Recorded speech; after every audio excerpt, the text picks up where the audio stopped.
Hello, and thanks for joining us on our show, Basic Concepts in the Wisdom of Kabbalah with Dr. Michael Laitman. Hello, hello. On our show, each time we take a different concept from the tremendous wisdom of Kabbalah and try and explain it in the simplest, most emotional way for someone who just started taking interest in the wisdom of Kabbalah. And our concept for today is the Torah. My first question is, when I tell you this word, Torah, what do you feel? I feel a system of connections, relations between man's desire and the Creator. The system of communication, connection from man to the Creator and from the Creator to man, this system is called Torah. How do you feel this system? That it includes everything. The man's desire to receive, that's for sure, which the Creator has created out of His desire to bestow to man, and to fulfill these ties, these two desires, from man to the Creator and the Creator to man with a special kind of content. Let's put it this way. This content, from beginning to end, is called Torah. What emotions does it include? I feel the Torah as everything that ties a man to the Creator. I understand that the word itself, Torah, comes from the word ol, light. What does it mean? Ol, light, is everything that exists from the Creator toward man, or we can say toward the whole of creation, all created beings. That created being that wishes to reach the created being who wishes to reach the Creator needs to position himself opposite the Creator in a way that the Torah, this light, Torah comes from the word ol, light in Hebrew, for it to work on him, correct him, arrange him, bring him closer to the Creator. This light, how's it related to the book of Torah? No, the book of Torah, it is a collection of laws that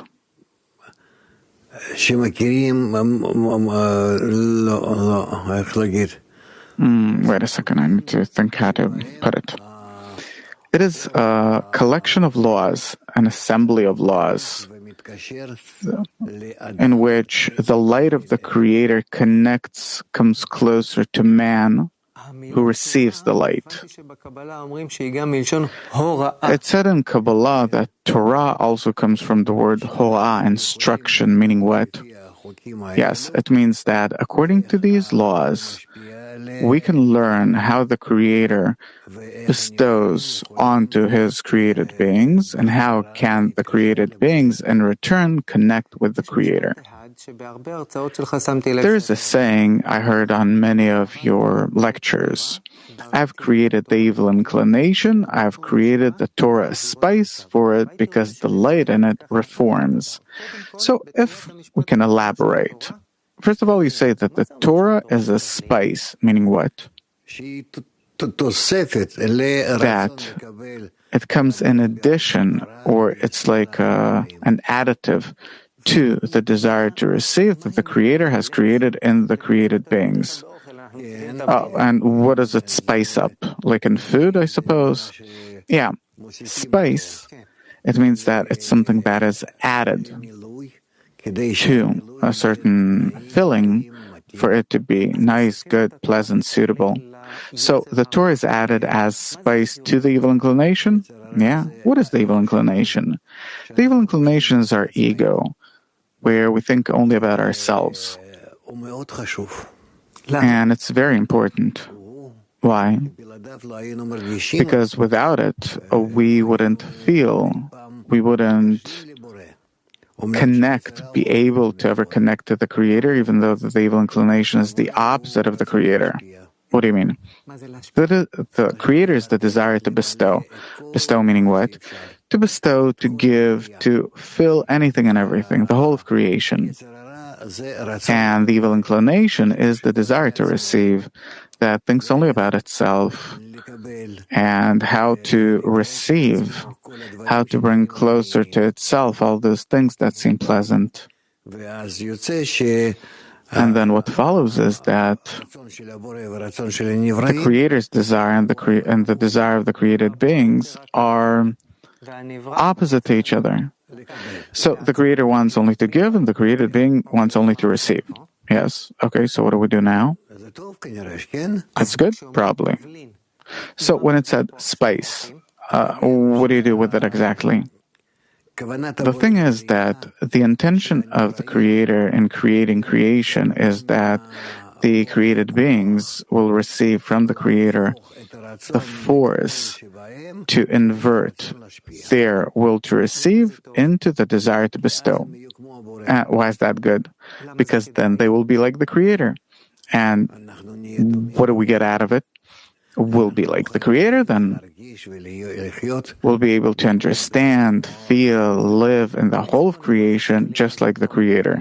And where does the spice come in here, the Torah spice? The Torah spice comes in that if we want to be like the Creator, then we can ask the Creator to give us the ability to change ourselves from being opposite to the Creator to being similar to Him. This sentence I previously read that you say many times talks about the light that's clothed in the Torah. Where in the Torah is the light? In the words written there, or where exactly? In any relation between the Creator and the created beings, and the created beings and the Creator, if we reach equivalence of form with the Creator, meaning we wish to bestow to Him just like He wants to bestow to us, then in our relations there is that same light or illumination that reforms us, that makes us similar to the Creator. So when a person wishes to connect to the Creator meaning God, I don't know if we should, bring in other definitions. So what is the Creator? The Creator is everything that exists in the whole of reality besides man. It's like the general force of creation, of reality. Yeah. So if I want to connect to Him, then where's the Torah here? Exactly, the relationship between us is called Torah. So what does it mean that the light in it reforms? That if I correctly use our relations, then what follows is that this light makes me similar to the Creator. But where is it? This light. In the relations between us, if I want to use them correctly, meaning to be like the Creator. Okay, so previously you told me that the book of Torah is a book that includes, that has rules, laws that explain how the Creator connects to man connects to the Creator. Yeah, exactly. It is the mutual system of relations between the Creator and man the Creator. When I open the book of Torah and I start reading Genesis, etc., etc., etc., I see one ongoing story about what goes on with the people of Israel. How is this story related to the relationship between me and the Creator and myself? What's written there is about you, about me, Oren. Yeah? Give me one story that's about me. Whatever you read. In the beginning, the Creator created heaven and earth. That's about me. It is directly. Please explain. No, you yourself need to discover it, reveal it, understand it, feel it, and no one can tell you about it. It's only to the measure to which you develop your deficiency in such a way that you want to know it, that you want to acknowledge it, in order to become like the Creator. What's this emphasis that you're putting here at the end? To become like the Creator, because the Torah, the system of laws, it is revealed in order to bring man to be a man. Adam. Adam comes from the word to be similar to the Creator.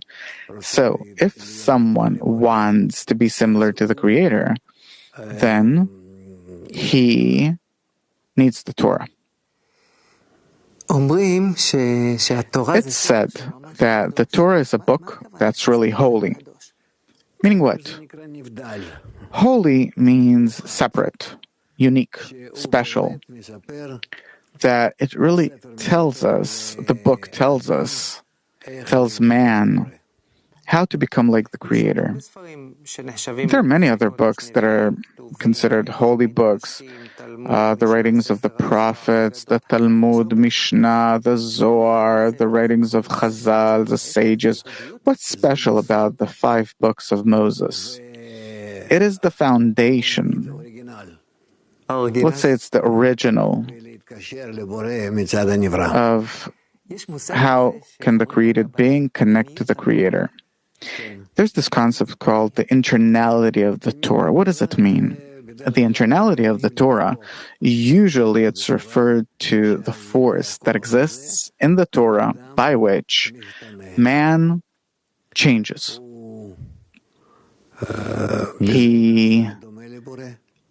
In that he becomes like the Creator. Because this is what the Torah needs to make out of man, to bring him to identify with the Creator that he wants to give, for him to enter some kind of connection with the Creator. It's also said that the Torah has 70 faces. Why do you need so many, and what does it exactly mean? There are different forms of connection between man and the Creator, and that's called 70 faces to the Torah.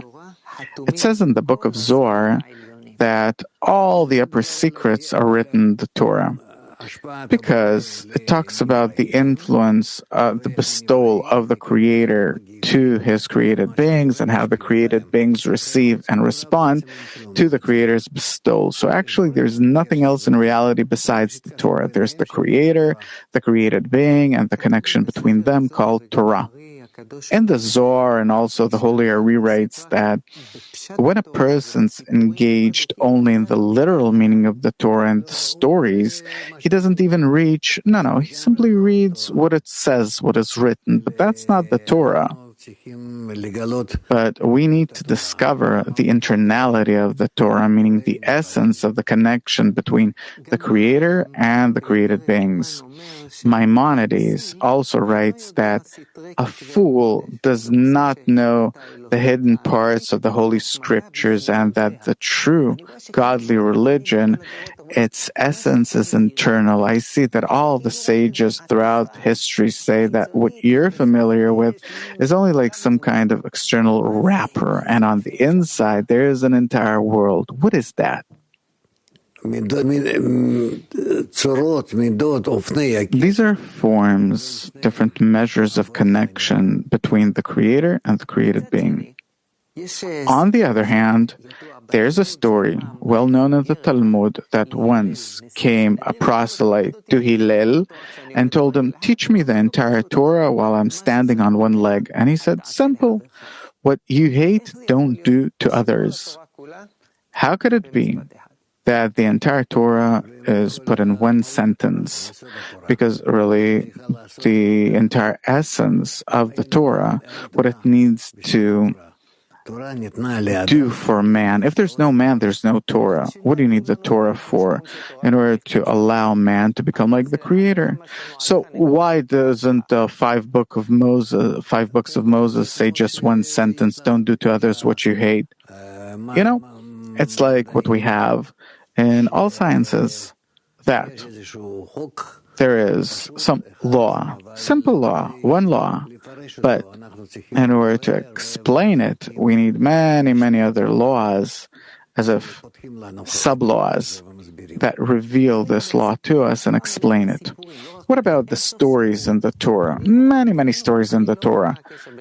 To tell you the truth, I don't see the relation between the stories there and don't do to others what you hate. For example, right at the start, Cain kills Abel. So, how is that related to the rule of don't do to others what you hate? It is all in order to explain that law. As much as it might seem distant and opposite and unrelated to us, but all in all, we need to accept it, that this is how it is from the start. And then we'll really discover that this is how it is, that the entire Torah tells us about the law of love that dwells in the whole of reality among all created beings and between the created beings and the Creator. What does this law say?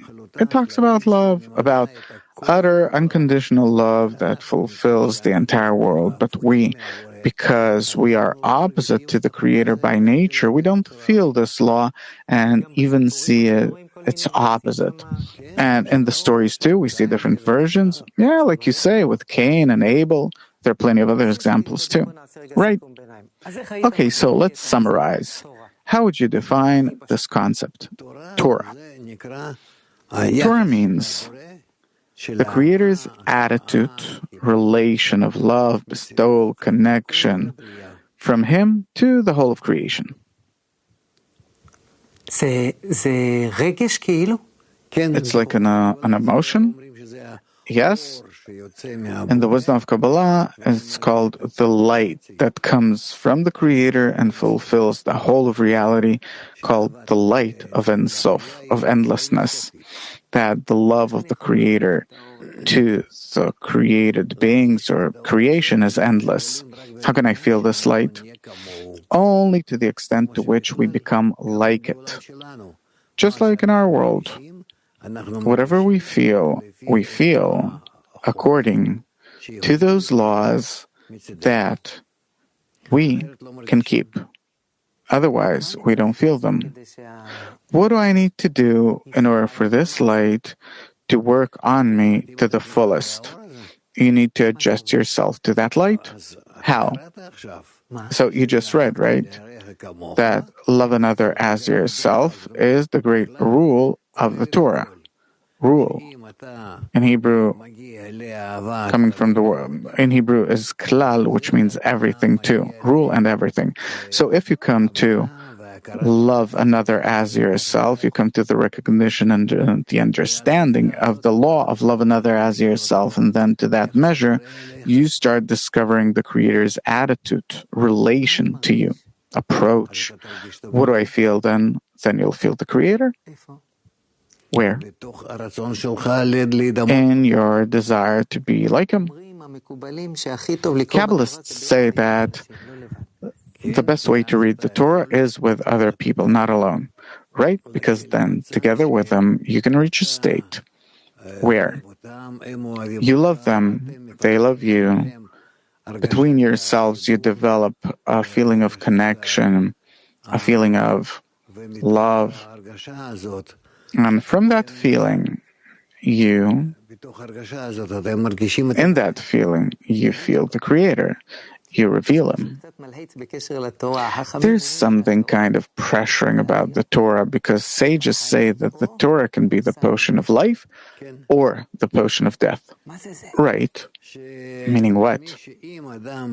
That if a person wants to advance toward the Creator, to be like Him, then he wants to understand the Torah and use it like the potion of life for it to bring him closer to the Creator, where the Creator is the source of life. But if you as a man do not wish to be like the Creator in love and bestowal and giving and connection, then your entire nearing to the Creator is like the potion of death. Meaning what? That a person starts learning that he is opposed, the opposite of the Creator, opposed to the Creator, that he doesn't want to learn it, and that there's no room for him there. But eventually this feeling corrects him and directs him correctly to advance toward the Creator. So in order for the Torah not to harm me, how do I have to study it? Nah, it doesn't harm in any way. It does not harm in any way. You just need to know that if you direct yourself toward, if your intention is love another as yourself, then you directly come closer to your fellow man and through him to the Creator. And if this is not your aim, but that you still have an inverted nature like we're all born with, then the Torah helps us to invert the so-called evil inclination into the good inclination, and then eventually we do attain. So what I understand is that when I study the Torah, my aim should be to reach love. By that, I will become like the Creator, and then I'll start feeling Him. Right, the relationship between us. Yes. Is it correct? Yes. Okay, now in Kabbalah, they talk about the path of pain and the path of Torah, the good path and the path of suffering. What does it mean? That we're all on our way toward what? Toward connection with the Creator. All of us? The whole of humanity. All the souls. And then what follows is that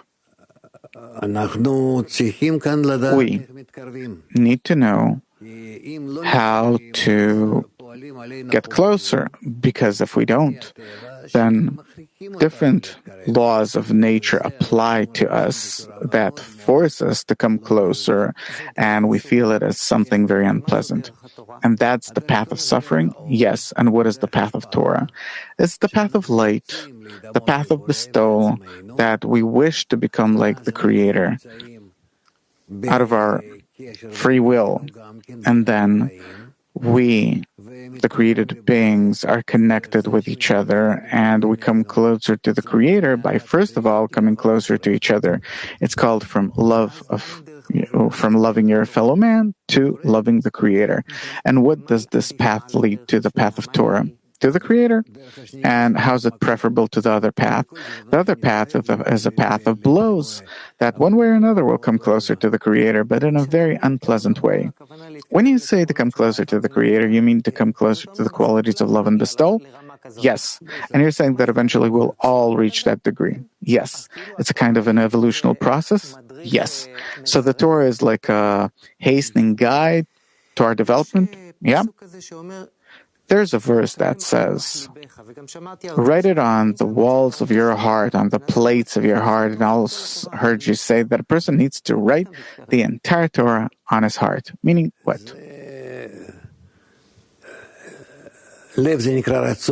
Heart is the desire. Heart means desire, man's desire. Initially, it's an egoistic desire, like it says. That man's heart is evil from the start. Yes. And therefore, we need to correct our heart, meaning to write on it good things, of bestowal, of love, of giving, of connection, and the heart doesn't want it. Therefore, we really need to write. Like once they used to write carve on stone. Yeah, they used to carve. Exactly that way we need to engrave it in our heart. Is it painful? No, it isn't. If we correctly use the Torah, those laws, its invention, its advice, its inventions, its advice, then we can write on our heart And the right becomes, turns from us heart of stone, that then we need to work with a chisel and a hammer. Then we can write on a heart of flesh that's soft, and you can write on it. So when it says that man has to feel that he's receiving the Torah every day, what does it mean? That every day man needs to hear the 10 Commandments, to write it on the plates, to write the Torah on the plates of his heart and different other similar verses. It means that each and every day, over the new will to receive that is revealed in us, we need to adjust it to in order to bestow to general love. And that means that we write the Torah on our heart. Today, the world is full of ego, games of ego, on the international level, on all levels, down to our relationship with our spouse. In such a world that's exploding of ego, is there room for Torah? Precisely because we are such egoists. We can feel, we can understand, we can really discover that we're the opposite of the Torah, and we need to bend ourselves to hear and try to bring our heart to a place, to a state where it will receive the Torah. And that means what? It means that our heart that's egoistic needs to take upon itself the laws of bestowing love. If many people, well, not many people, more people in the world will connect to that inner force of love and bestowal and the giving of the Torah, what will the world be like? How will that add to our life? We'll all be friends. We'll all want to do good to each other. The world will be different. It will be an inverted world. Do you think that an inverted world is possible? If we'll say that there's no other way and we will want to invert, then that upper force, the Creator, will help us. And then we will feel how we need to change and accept the Torah. You taught me many things about the concept of Torah. We're approaching the end. What's the most important thing to remember about the Torah? The Torah is the system for the correct connection between man and the Creator. Personally, what do you wish me in my spiritual development in relation to the Torah? To open your heart and to allow the Torah to enter your heart. And then you will feel that everyone is in your heart. Good luck. Thank you very much, Dr. Laitman. Thank you for being with us. Basic concepts in the wisdom of Kabbalah. All the best.